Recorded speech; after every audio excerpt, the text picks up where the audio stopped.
Igreja querida, este é o último tema da série Apocalipse de Elias.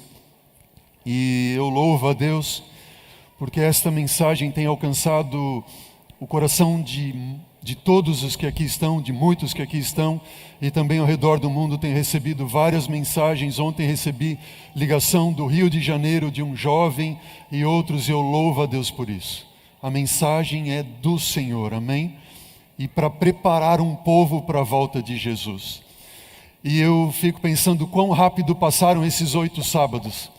Foram 8 sábados estudando esse tema do Apocalipse de Elias, e eu louvo a Deus por isso. O último tema da nossa série é Elias e o Deus Redentor. Eu quero cumprimentar, a propósito, você que está nos assistindo pela internet ou pela TV Novo Tempo. Graça e paz da parte de Deus, nosso Pai, do Senhor Jesus, sejam contigo onde você estiver. Se você não tiver oportunidade, se você não assistiu e tiver oportunidade, acesse o nosso site iasdecentral.org.br e veja os outros temas desta série de profecias bíblicas, que será uma bênção para a sua vida também. O tema de hoje, Elias e o Deus Redentor, o último da série. Você percebeu que nós, nos 7 últimos sábados, nós estudamos essa última profecia do livro de Malaquias: eis que eu vos enviarei o profeta Elias antes do grande e terrível dia do Senhor. Especialmente no último sábado, nós vimos qual é a característica do Elias profético revelado no livro de Malaquias. E a característica é que aqueles que são tidos como justos, que temem ao Senhor, eles são fiéis a Deus nos dízimos, em uma resposta de reconhecimento e gratidão, porque Deus é o Criador e mantenedor. De todo o tema do livro de Malaquias que nós estudamos, vimos juízo em todas as partes, juízo investigativo, juízo executivo, Deus enviando um juízo ao seu povo. E nós concluímos o nosso estudo mostrando o que significa ser um verdadeiro adorador no contexto do juízo investigativo pós 1844. E quando nós chegamos nesta sessão do livro de Malaquias, no capítulo 3, nós vimos que dentro desta sessão, inserido dentro do contexto do juízo investigativo, ou seja, dos dias em que nós estamos vivendo, que antecedem o juízo executivo e a volta de Jesus, nós temos os versículos 6 a 12 do livro de Malaquias, no capítulo 3, que falam da fidelidade. E aí nós levantamos a pergunta: mas por que fidelidade? E nós concluímos o nosso último estudo entendendo que a mensagem dos dízimos, ela está ligada e tem a sua raiz com a árvore da ciência do bem e do mal. E dizimar tem como significado reconhecimento e gratidão de que Deus é o nosso quê? Diz para a minha igreja: Criador e mantenedor. E quando nós dizimamos, nós estamos depositando em Deus a nossa confiança. Lembram que eu mencionei aqui que uma porta se abriu e sobre essa porta estava escrito desconfiança, e quando Adão e Eva deixaram de confiar em Deus para confiar na palavra da serpente, eles tomaram do fruto, desobedecendo a Deus, e eles passam por essa porta e perdem o direito da árvore da vida e de viver eternamente. O caminho de volta seria tão somente através da confiança. Tornar a confiar em Deus e entregar a vida a Ele em tudo. E esta é a grande chave. Eu recebi essa semana algumas mensagens da igreja, alguns vieram a mim e me falaram assim: tá bem, pastor, eu confio em Deus. Eu confio que o Deus é o meu Deus, eu confio que Ele é o meu Criador, eu confio que Deus é o meu mantenedor. Sim, mas pastor, eu tenho dificuldade de confiar na igreja, da forma como os dízimos são aplicados na igreja. E eu quero falar a você, ao teu coração nesse momento, não palavras minhas, porque as minhas palavras não têm valor, mas as palavras do Senhor, através da Bíblia e do Espírito de profecia, são nelas que nós temos que confiar, amém? E se eu falo para alguém aqui, ou que nos assiste, que tem dificuldades em confiar na igreja por alguns motivos, os fundos não têm sido aplicados da forma como deveriam, isso, aquilo, outro, eu prefiro pegar o meu dízimo e destinar da forma que eu quero, onde eu quero, porque aí eu sei para onde vai. Eu quero mostrar para você esse texto do Espírito de Profecia. O Espírito de Profecia diz assim: alguns se têm sentido mal satisfeitos e dito: eu não pagarei mais o dízimo, pois eu não confio na maneira porque as coisas são dirigidas na sede da obra. E Ellen White diz o seguinte: roubareis, porém, a Deus, por pensardes que a direção da obra não está direita? Ela está respondendo aqui dizendo o quê? Se nós destinamos para aquilo que nós queremos e não para o fim que Deus determinou, nós estamos fazendo o quê? Roubando a Deus. Por quê? Ela continua dizendo, olhem para o texto. Ela diz assim: apresentai vossa queixa franca e aberta no devido Espírito de Cristo e para as pessoas competentes. Solicitai em vossas petições a estas pessoas que compreendem administrar os recursos do Senhor, solicitai a essas pessoas que ajustem as coisas e ponham em ordem, mas não vos retireis da obra de Deus, nem vos demonstreis infiéis, porque outros não estejam fazendo o que é direito. Entenderam bem? O que significa? Deus disse o quê? Em Malaquias: tragam os dízimos à casa do tesouro. Trazer a casa do tesouro é fazer aquilo que Deus determinou que deve ser feito. A casa do tesouro é onde são administradas as bênçãos de Deus para o seu povo, para abençoar a outros. Por exemplo, um folheto que foi entregue para as crianças, um folheto que um dia ela, quando jovenzinha, colocou numa flor e alcançou alguém e foi salvo. De onde veio esse dinheiro do folheto? Dízimos.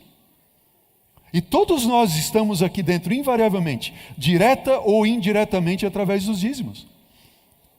Foi um folheto, foi um estudo bíblico, foi um pastor pregando, uma igreja aberta, um sinal de rádio ou televisão. É ou não é verdade? Para salvar. Agora, se porventura há alguém que não esteja administrando corretamente, diz o quê? Vai ter com esta pessoa. No espírito cristão, converse com ela, mostre o seu descontentamento, e Deus então vai usar você para ajustar as coisas. Agora, como pastor dessa igreja, eu fico feliz em saber que nós temos auditorias na igreja, na associação, na união, na divisão, todo um controle, e Deus tem o cuidado desta igreja, amém? Sabe, queridos, destinar aquilo que não te pertence para o fim que você escolher é o mesmo que fazer do domingo um sábado. Concordam comigo ou não? Sim ou não? Simples assim. Se eu quero destinar o dízimo para o fim que eu quero, quando não é aquele que Deus determinou, é a mesma coisa que eu dizer assim: eu vou guardar o domingo. Eu vou guardar a segunda, terça, quarta, quinta e sexta, conforme me convém e não conforme Deus determinou. Não é este o plano de Deus. Não é este o plano de Deus. O Espírito de Profecia diz: estão roubando a Deus. Olhem, por exemplo, para Cristo Jesus e a religião dos dias de Cristo. Eles eram sérios, sinceros e honestos, os fariseus do tempo de Jesus, os líderes judaicos. Eles pegaram o próprio Cristo e crucificaram. O que foi que Jesus disse? Dai a César o que é de César, e a Deus o que é de Deus. Faz a tua parte. Se outros não estão fazendo corretamente, o juízo de Deus vai cair sobre eles. Agora, não peça que o juízo de Deus caia sobre você quando você não está seguindo aquilo que Deus te orientou. Amém? E as ofertas? Nós vimos o que representam os dízimos, não é verdade? E o que significam as ofertas? Queridos, esse para mim é um dos temas, como eu mencionei na semana passada, mais lindos de toda a Bíblia. O comum é dizermos que nossas ofertas representam nossa gratidão, é ou não é verdade? Mas eu pergunto para você, gratidão por qual motivo? Nós podemos dizer que os dízimos são gratidão, sim ou não? Sim, o que nós temos estudado e visto até aqui, que os dízimos representam nosso reconhecimento e gratidão a Deus, porque Deus é o nosso quê? Diz para mim. Criador e mantenedor. Quando eu estou dizimando, eu estou dizendo: Senhor, eu tenho um Deus, Ele me criou, Ele me mantém. Eu sei que nem só de pão viverá o homem, mas de toda palavra que sai da boca de Deus. Eu sei que Ele é o meu pastor, Ele me faz andar por pastos verdejantes, Ele refrigera minha alma, Ele guia-me por veredas tranquilas. Mas ainda que eu ande pelo vale sombrio como a própria morte, eu não vou ter medo nenhum, porque Ele, o meu pastor, está comigo. E a sua vara e o seu cajado me consolam. Amém? Essa é a confiança que depositam aqueles que creem no Senhor.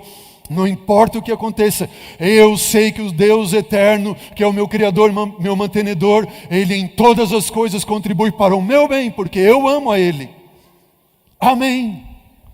Se os dízimos são reconhecimento e gratidão que Deus é meu Criador e mantenedor, eu pergunto: e as ofertas representam o nosso reconhecimento e gratidão por que motivo? Qual é o motivo? E eu quero que você veja hoje qual é a origem da oferta na Bíblia, ou das ofertas na Bíblia. Qual é o texto bíblico? Vamos abrir a Bíblia juntos? Gênesis capítulo 2, versículo 16 e 17.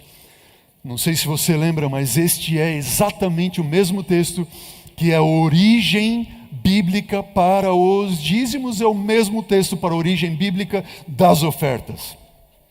O que nós encontramos em Gênesis capítulo 2, versículo 16 e o versículo 17. Ó Deus de amor, abençoa-nos. Abençoe esse estudo. Gênesis 2, 16 e 17 diz: o Senhor Deus lhe deu esta ordem: de toda a árvore do jardim comerás livremente, mas da árvore do conhecimento do bem e do mal não comerás. Por quê? No dia... Quando, igreja? No dia em que dela comeres, certamente morrerás. Duas perguntas eu levanto aqui. Duas perguntas. Primeira, quando é que eles morreriam se eles comessem do fruto? No dia, amém. Segunda pergunta, que tipo de morte eles sofreriam? Nós já vimos, e o próprio texto revela, que Deus havia dito: não comam da árvore do conhecimento do bem e do mal. Porque no dia, a Bíblia diz: no dia em que dela comerem, certamente vocês vão morrer. Isso significa que se eles comessem, eles morreriam na mesma hora, sim ou não? Não, diz no dia. E no contexto imediato do livro de Gênesis, nós estamos em Gênesis capítulo 2, versículo 17, ali está 2,7, perdão, há um equívoco, 2,17, nós temos Deus dizendo assim: no dia. E em Gênesis capítulo 1, fala que foi tarde de manhã o primeiro dia, tarde de manhã o segundo, tarde de manhã o terceiro, tarde de manhã o quarto, e assim por diante. O que significa isso? Que naquele período de tarde e manhã, o que compreende um dia em Gênesis, eles tinham que morrer. Vamos supor, se eles comessem o fruto às 9 da manhã, quando que eles tinham que morrer? Naquele dia, ou seja, até o pôr do sol, certo? Se eles comessem às 10 da manhã, às 3 da tarde, às 4 da tarde, 5, não importa.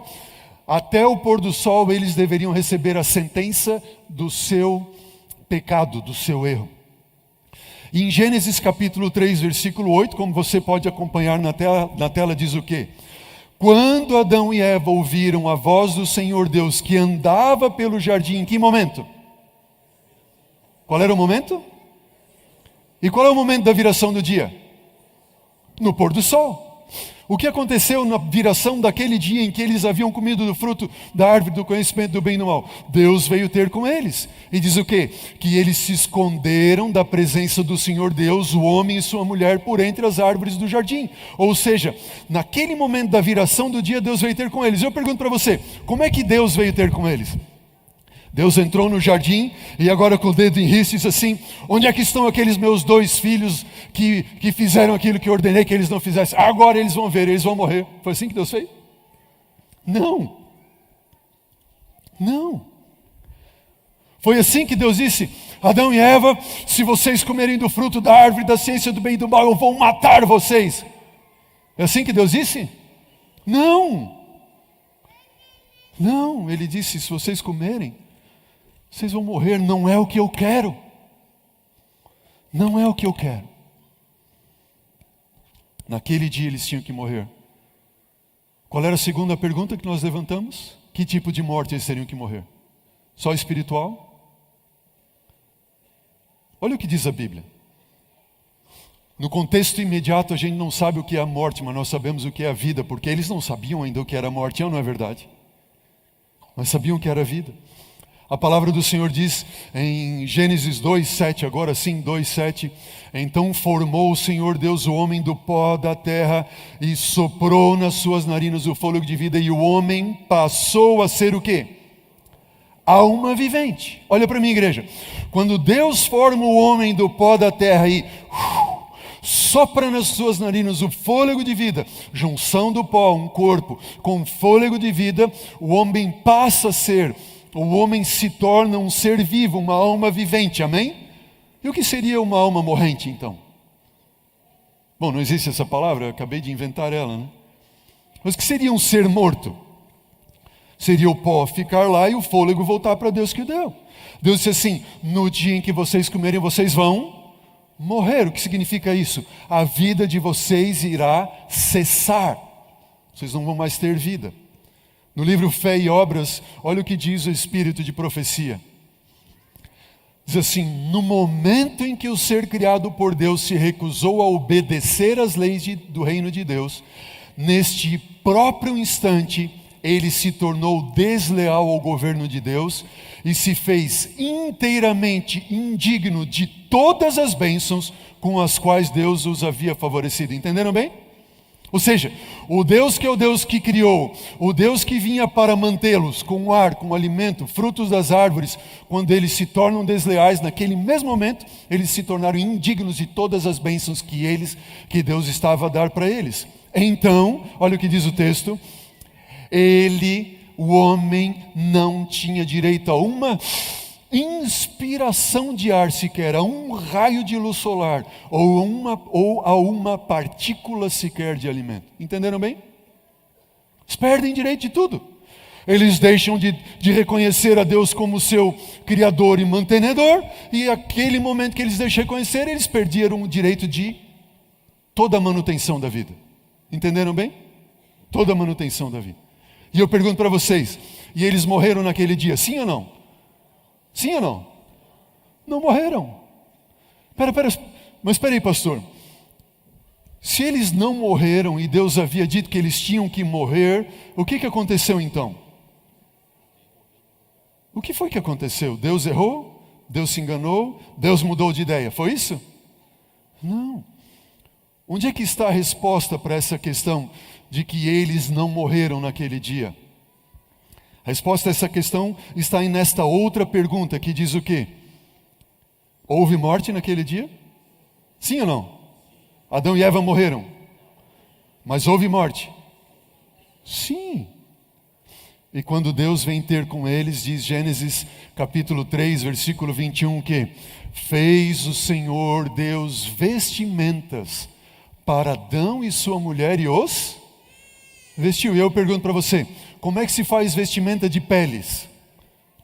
Tem que matar o animal, não tem? Então os dois morreram? Não, mas um animal morreu no lugar deles. Entenderam bem? E aqui, queridos, está o ponto-chave que revela os motivos do grande conflito entre Cristo e Satanás. Existe um capítulo do livro Desejado de Todas as Nações, intitulado Está Consumado.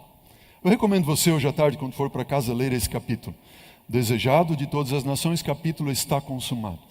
Neste capítulo eu nunca vi em nenhum dos outros escritos, até então, que eu tenha conhecimento do espírito de profecia, uma forma tão clara do problema do grande conflito entre Satanás e Cristo, entre Cristo e Satanás. Estão entendendo?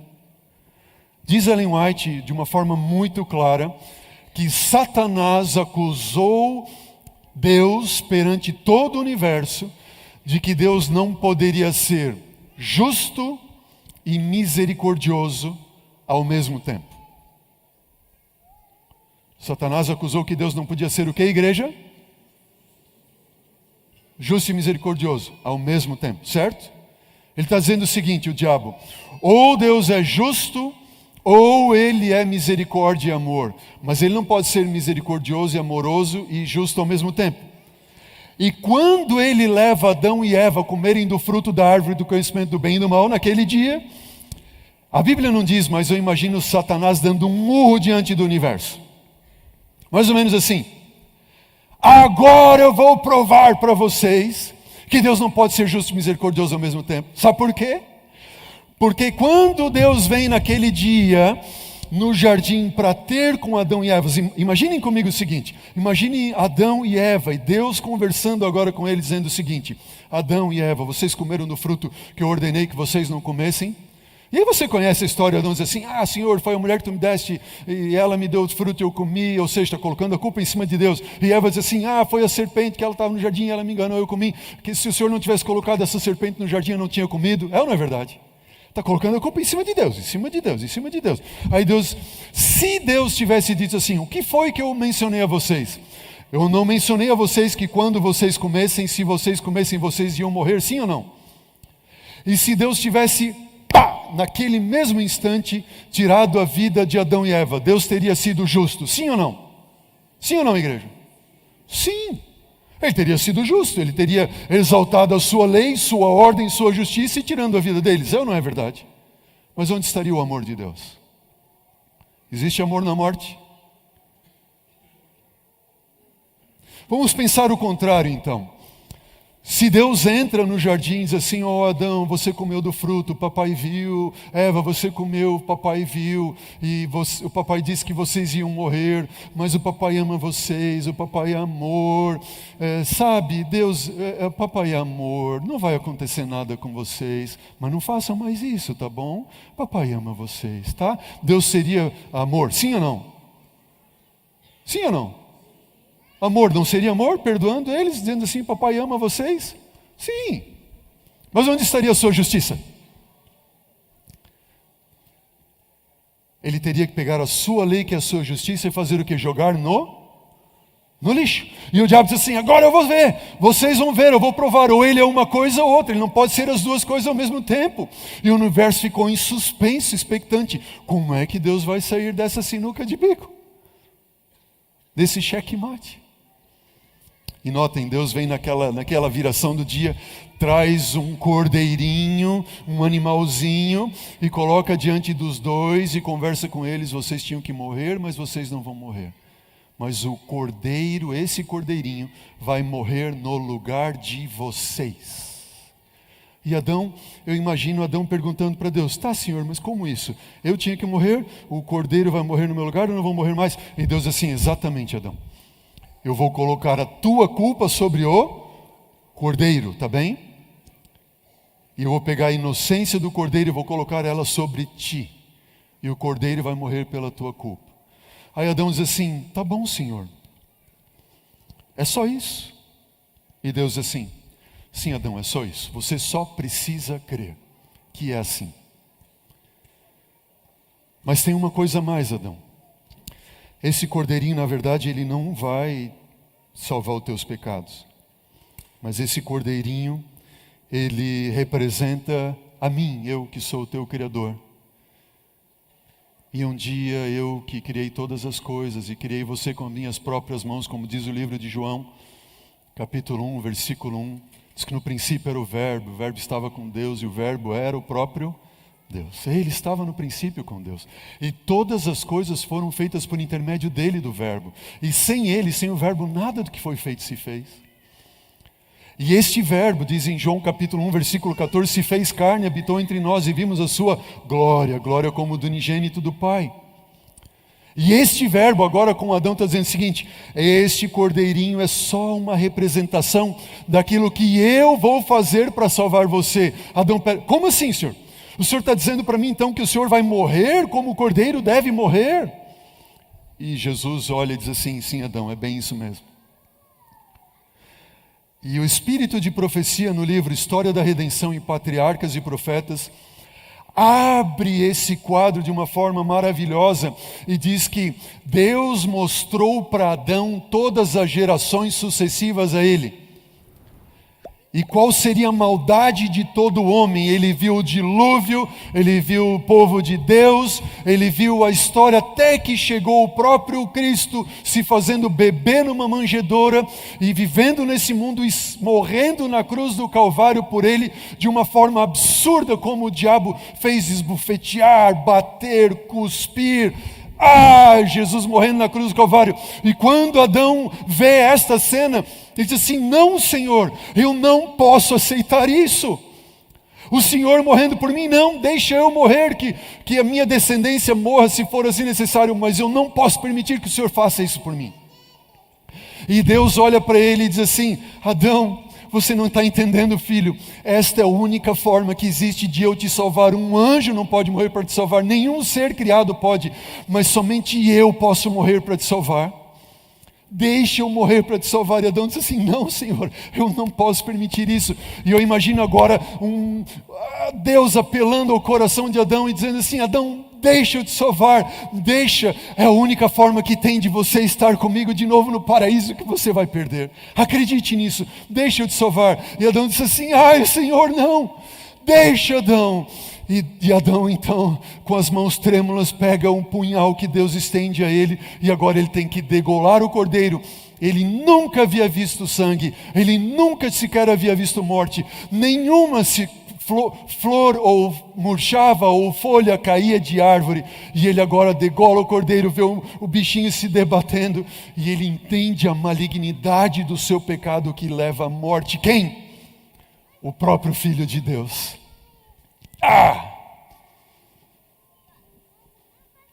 E com a morte do próprio Filho de Deus na cruz do Calvário, como diz o salmista, no Salmo 85:10, encontraram-se na cruz a graça e a verdade, a justiça e a paz, o quê? Se beijaram, porque Deus não condenou Adão à morte, mas ele pegou a condenação de Adão e fez recair sobre ele mesmo, se fazendo pecado por nós. Quem é esse Deus? Diz para mim: esse é o meu Deus. Quem é esse Deus? Amém. Ele pode mostrar que ele pode ser justo e misericordioso, sendo amor, perdoando, sim, mas fazendo com que a sua justiça recaia sobre si, sobre ele mesmo. O princípio bíblico das ofertas, e aqui você precisa entender isso em nome de Jesus.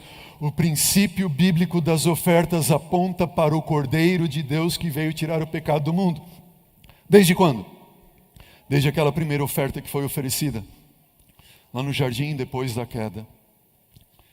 É certo que nós temos na Bíblia muitos tipos de ofertas, mas Roy Gain é o maior nome hoje do livro de Levíticos em todo o mundo, um grande teólogo.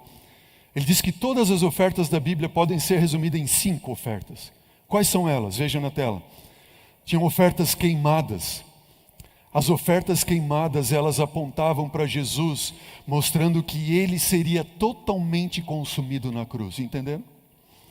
Haviam ofertas de manjares, não havia sangue e nem carne, não havia morte na oferta de manjares, ela era feita de cereais, e essa oferta aponta para Jesus como sendo o pão da vida. Nós podemos tomar e comer desse pão para termos vida. Terceiro tipo de ofertas eram ofertas pacíficas. Neste caso, o adorador poderia comer parte do sacrifício.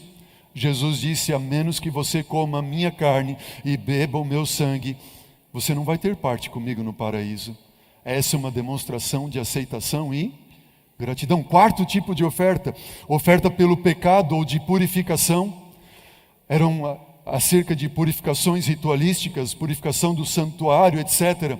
Apontava para o sacrifício de Cristo como o único meio de purificação do pecado. E a oferta pela culpa, a última, onde o ofertante teria que restituir o que tinha feito de errado antes de trazer oferta, como uma dívida que tinha com alguém. 5 tipos de oferta. Todas elas apontavam para quem? Para Jesus. para Jesus e uma face daquilo que Jesus estava fazendo por nós. Mas eu pergunto, sangue daquele animal poderia salvar qualquer um do pecado? Não. No livro de Hebreus capítulo 10 diz o quê? Entretanto, nestes sacrifícios que eram feitos no Antigo Testamento até a cruz, faz-se recordação de pecados. Porque é o que a igreja diz para mim? É impossível que sangue de touros e bodes remova pecados. É impossível. Sangue de animal não pode remover o pecado. Ora, todo sacerdote apresenta dia após dia a exercer o serviço sagrado e oferecer muitas vezes os mesmos sacrifícios que nunca, jamais podem remover pecados.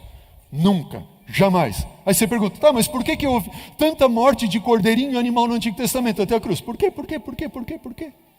Se não podia salvar.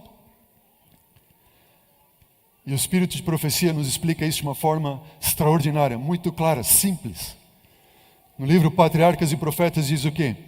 As ofertas de sacrifício, elas foram ordenadas por Deus a fim de serem para o homem, número 1, diz para a minha igreja, uma perpétua lembrança do seu pecado. Número 2, que mais?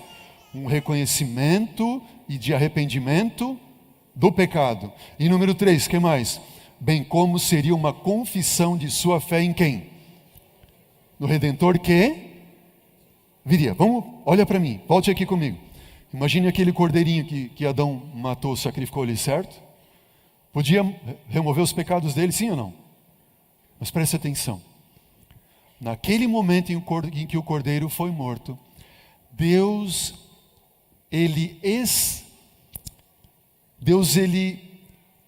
revelou o reino da graça. Certo? O reino da graça. Só que este reino da graça, ele seria somente ou efetivamente estabelecido quando Jesus viesse e morresse na cruz do Calvário. Pegaram a ideia, não? Deus, ele revela aqui, mas ele seria somente estabelecido e efetivado quando Jesus morresse na cruz do Calvário. Estamos juntos? Então imagine aqui o seguinte, por que eles tinham que sacrificar os animaizinhos aqui e oferecer ofertas? Porque eles tinham que lembrar, como diz o texto, você pode ver na tela, que aquela oferta era uma lembrança do seu pecado. Número 2, era um reconhecimento de que era um pecador. E número 3, dizia assim, eu tenho fé de que um dia o reino será estabelecido, ou seja, que Cristo Jesus virá assim morrer por mim, pelos meus pecados na cruz do Calvário, amém?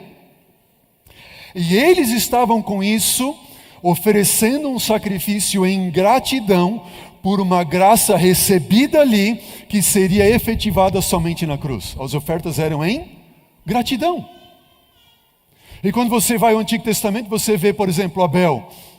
Ele sacrifica o cordeiro em reconhecimento e gratidão pelas bênçãos divinas. Noé em reconhecimento e gratidão pela proteção após uma grande catástrofe. Abraão, gratidão pela promessa de um território. Você tem Isaac, gratidão pela numerosa descendência. Jacó, gratidão pela proteção divina quando fugia do seu irmão. Moisés, gratidão pela vitória sobre os seus inimigos. Em suma, assim como os dízimos representam o nosso reconhecimento e gratidão por Deus ser o nosso que, igreja?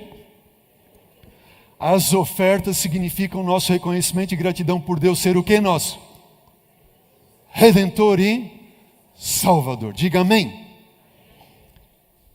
E assim como nós não devolvemos o dízimo para sermos abençoados, mas como uma resposta de bênção recebida, nenhum de nós deve dar uma oferta para ser salvo, mas porque já foi salvo, é gratidão pela salvação recebida. Entenderam bem? No Antigo Testamento, gratidão por ter recebido a salvação pelo Cordeiro que viria. No Novo Testamento, gratidão por ter recebido a salvação pelo Cordeiro que já veio e morreu por nós. Está claro aqui? Vamos olhar o nosso quadro agora dos dízimos. Lembra qual é o fundamento do dízimo? A árvore do conhecimento do bem e do mal. Dízimo significa o que, igreja? Reconhecimento e de que Deus é o nosso o que mesmo? Criador e mantenedor. Amém. E quando nós fazemos isso, nós depositamos em Deus a nossa Confiança. E as ofertas significam o quê? Também significam reconhecimento e gratidão, certo? Mas de que Deus é o meu, o quê? Isso, eu gosto de ouvir você participando. Salvador e Redentor. E o princípio das ofertas da Bíblia está onde? Na cruz. O Cordeiro de Deus que foi morto desde a fundação do mundo, que apontava para a cruz. Todas as ofertas. Oferta, oferta, oferta. Para você nunca mais esquecer. E esse quadro tem que ficar vívido na sua mente. Dízimos e ofertas significam o quê? Responde para mim, igreja. Dízimo de que Deus é o quê? Oferta de que Deus é o quê? E quando nós fazemos isso, nós depositamos em Deus a nossa. Ninguém será salvo por qualquer coisa que você possa fazer, mas pelo que Ele fez por nós. E por isso nós ofertamos. Amém? Está claro até aqui?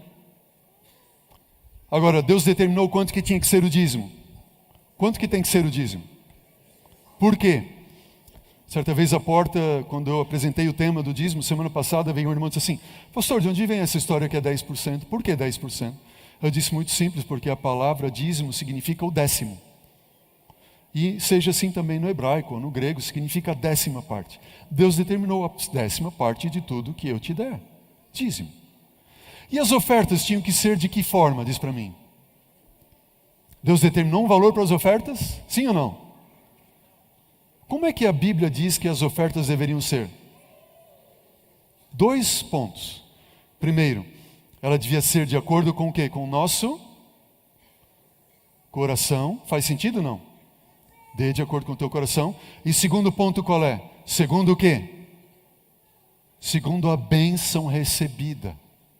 Estamos juntos? Quais são os 2 pontos então? Dê oferta de acordo com o teu coração e segundo o quê? A bênção recebida.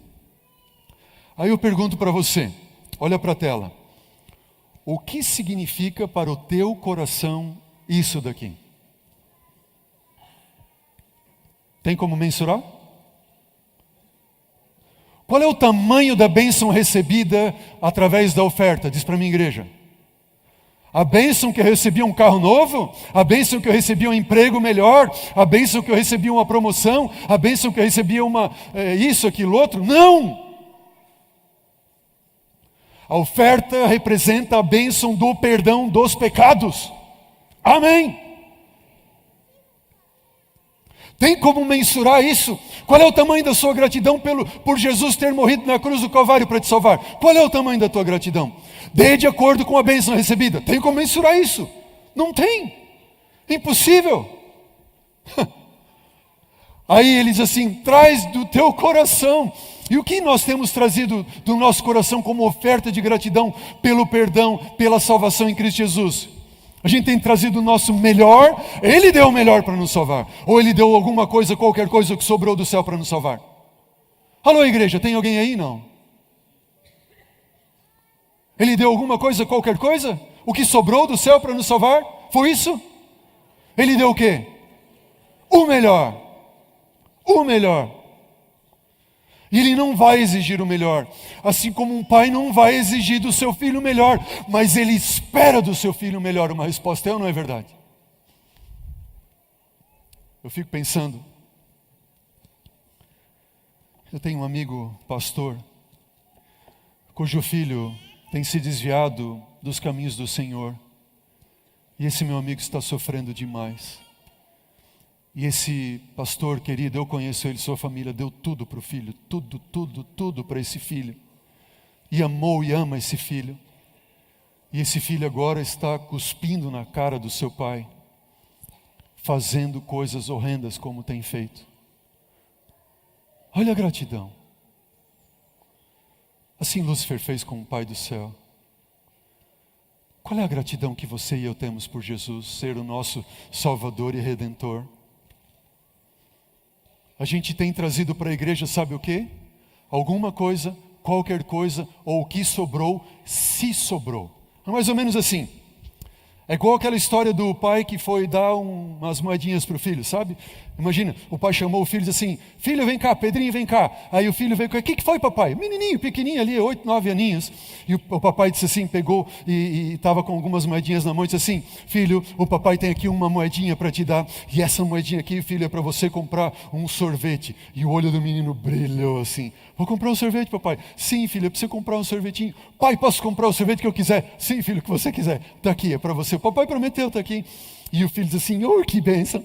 Aí o papai diz assim: mas tem mais, filho? O papai vai te dar mais uma moedinha. Mais uma, papai. E para que é essa moeda, papai? E aí o papai diz assim: ó, filho, essa moeda é para você fazer o que você quiser. O que eu quiser? Eu posso tomar mais um sorvete? Pode sim, o que você quiser, você tem poder de decisão. Pai, eu posso comprar bolinha de gude? Posso. Posso comprar? Pode, filho, você escolhe. E o filho ficou feliz da vida. Aí o papai diz assim: mas tem mais, filho, o papai tem mais uma moedinha para te dar. E mais uma, papai, para que é essa moeda? E o papai olhou e disse assim: filho, essa moedinha é para você levar na igreja para Jesus no sábado. Para Jesus, então tá bom, papai. Ele ficou com duas e o pai deu mais uma para ele levar para Jesus. E o Pedrinho saiu feliz com aquelas moedinhas na mão. Sabe criança, né? Que pega e brinca e mexe, enfia no bolso e tira do bolso e tal. Daqui a pouco uma daquelas moedinhas, pum, caiu no chão, saiu rolando, pum, entrou dentro do bueiro. O Pedrinho imediatamente leva a mão na testa assim: ai, lá se foi a moedinha de Jesus.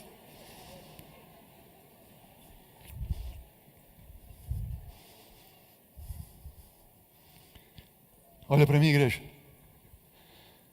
Sabe que a gente ri das nossas maiores desgraças? E Deus tem nos dado tudo. Tem ou não tem? Sim ou não? Deus tem nos dado tudo. E a gente tem dado para Ele o que sobrou. Alguma coisa, qualquer coisa, se sobrou. Essa é a resposta. Lembra o que disse Malaquias? Malaquias diz o quê? Vocês me roubam nos dízimos e nas ofertas. Malaquias está dizendo o seguinte: dízimos e ofertas estão no mesmo pé de igualdade. Sim ou não? Sim ou não? Vocês me roubam nos dízimos e nas ofertas. Mesmo pé de igualdade. Não há nada diferente. E se eu, ao não dizimar, eu estou roubando de Deus dinheiro? Não. Eu estou roubando dele o direito que ele tem de ser meu criador e mantenedor. Agora, quando eu não dou oferta, em gratidão, estou roubando o direito que ele tem de ser quem ele é, meu Salvador e Redentor, em Cristo Jesus.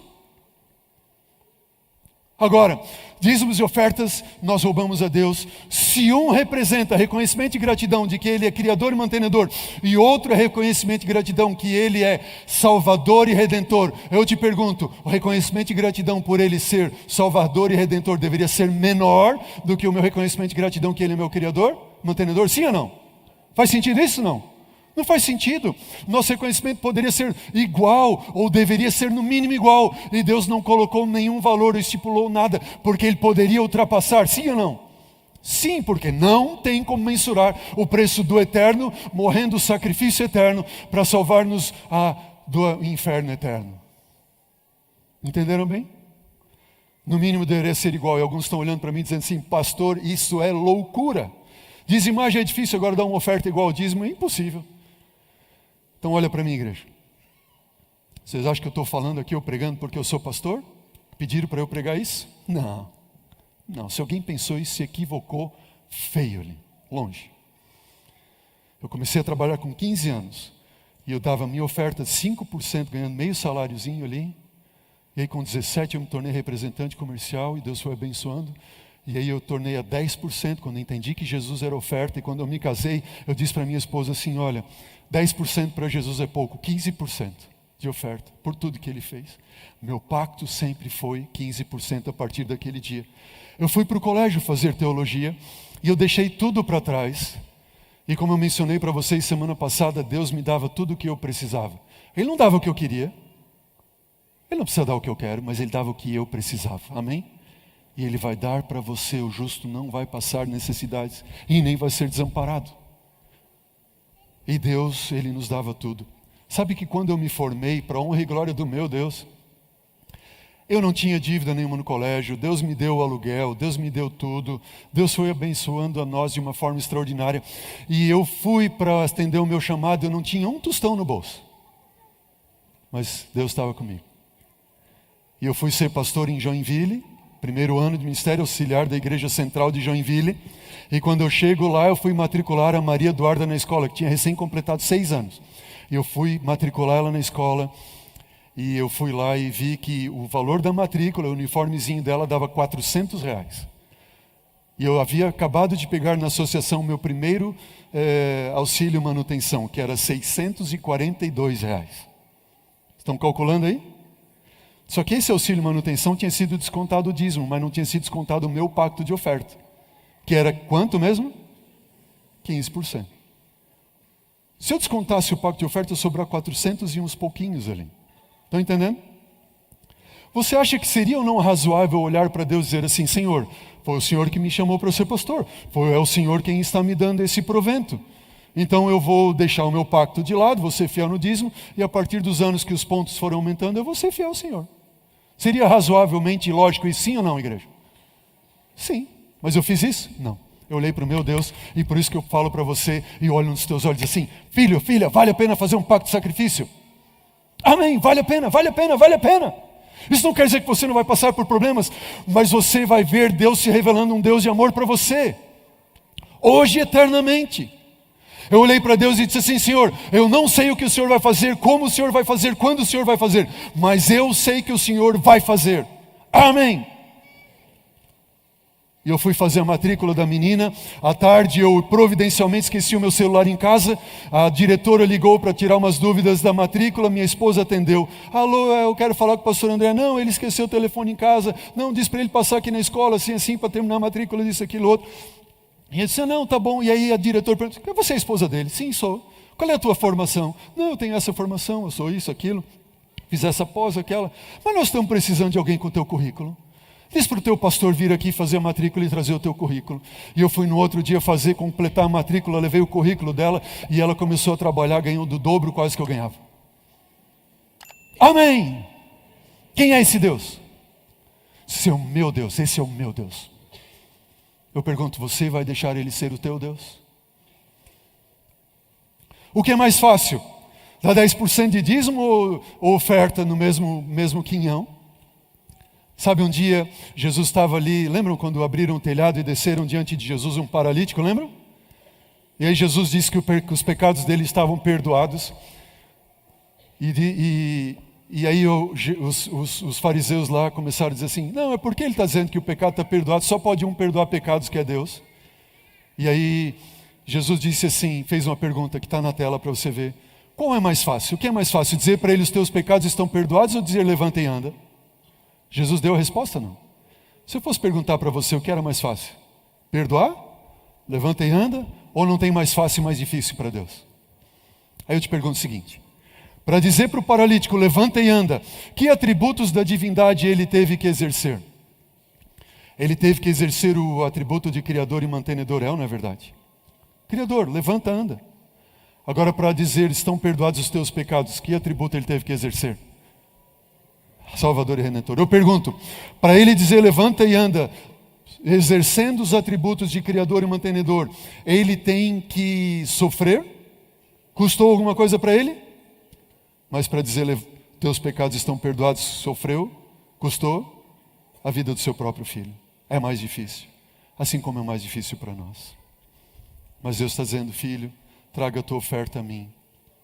Eu quero concluir o estudo desta manhã mostrando para vocês essa imagem. E olha para a minha igreja e veja o seguinte: quando alguém levava uma oferta no Antigo Testamento, preste atenção, nós estamos aqui concluindo o estudo, isso é muito importante. Quando alguém levava uma oferta no Antigo Testamento, essa pessoa, ao dedicar a oferta a Deus, ela dizia o que ela podia fazer ou faria com a oferta, sim ou não? Eu quero que tire a lã e dê para os pobres, faz roupinha, a carne para alimentar. Fazia isso ou não? A oferta era dedicada a Deus e sem nenhuma indicação. Deus é quem determinado, certo? Isso significa que eu posso dizer para a minha oferta o que é para ser feito com ela, sim ou não? Não, Deus é quem tem que determinar. Sabe que a Igreja Central de Curitiba, para cada R$10 de dízimo, devolve ao Senhor R$1,90 de oferta. Você acha que esse é um bom reconhecimento a Deus? E se essa igreja fosse fiel na metade da oferta do que representa o dízimo? Essa igreja poderia a cada 3 meses, ou no mínimo a cada 6 meses, construir uma nova igreja. Amém? Você senta em banco gostoso, a igreja mais linda do Brasil, da América do Sul, uma das mais lindas do mundo, é ou não é verdade? Mas só em nosso campo tem 20 igrejas que precisam ser postas no chão e reconstruídas porque estão caindo. Tem outras 50 igrejas que você passa na frente dela e você tem vergonha de dizer que é membro daquela igreja, de tão feia que estão. E eu queria ver a igreja central de Curitiba construindo igrejas. Vamos adotar essa igreja, aquela outra. E a igreja toda sendo fiel a Deus e levando bênçãos aqui no mundo. Amém? Quantos de vocês acham que seria isso possível? Eu acredito sim, sabe por quê? Porque mostrar um espírito liberal e abnegado para com êxito das missões estrangeiras é um meio seguro de fazer a obra avançar. Missionário onde? Aqui, nesta igreja. Deus vai avançar quando nós pensarmos nos outros. E Ellen White diz, antes que os juízos finais de Deus caírem sobre a terra, haverá entre o povo do Senhor tal avivamento de piedade, como nunca fora testemunhado, desde os tempos dos apóstolos. Vamos ler a última frase. E o Espírito e o poder de Deus serão o que, igreja? Derramados sobre quem? Veja, o Espírito e o poder de Deus vai ser o quê?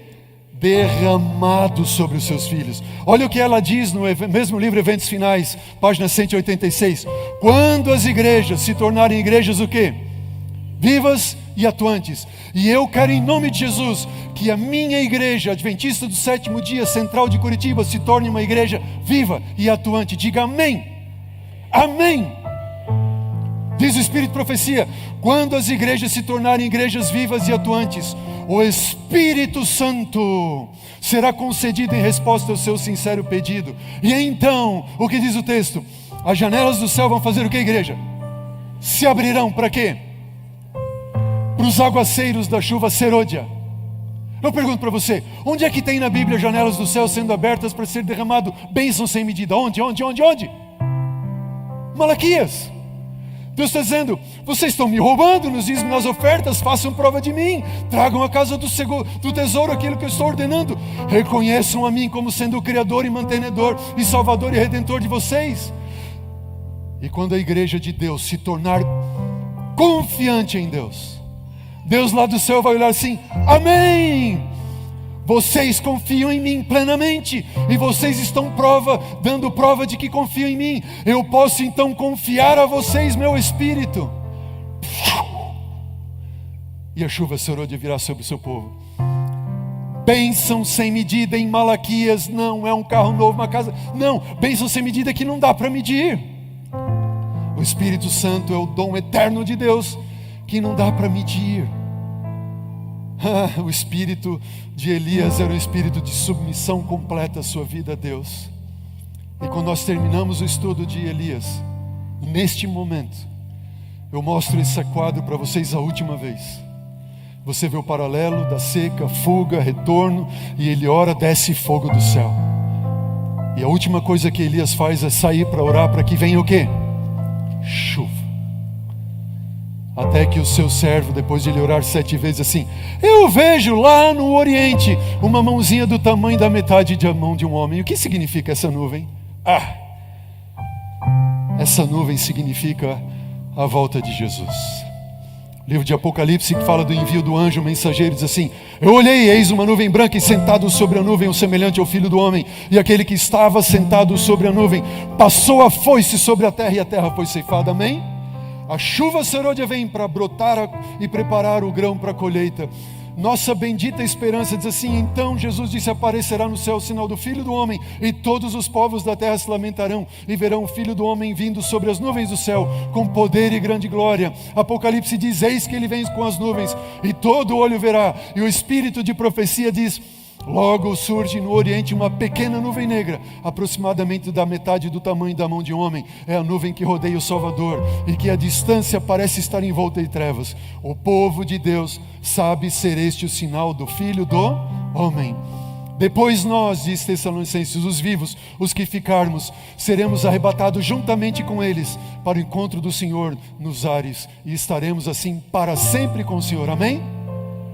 Nós os vivos.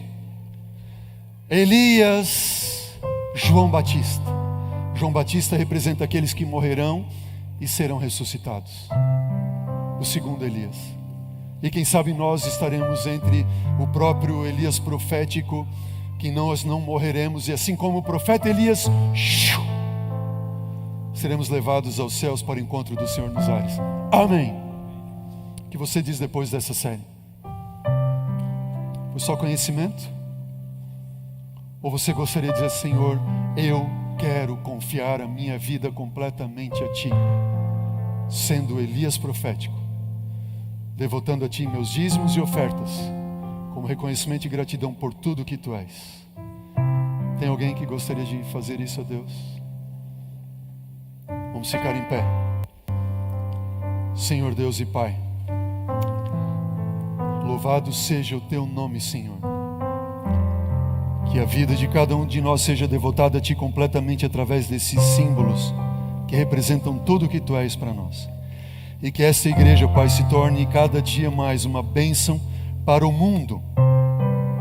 Em nome de Jesus oramos. Amém, Senhor.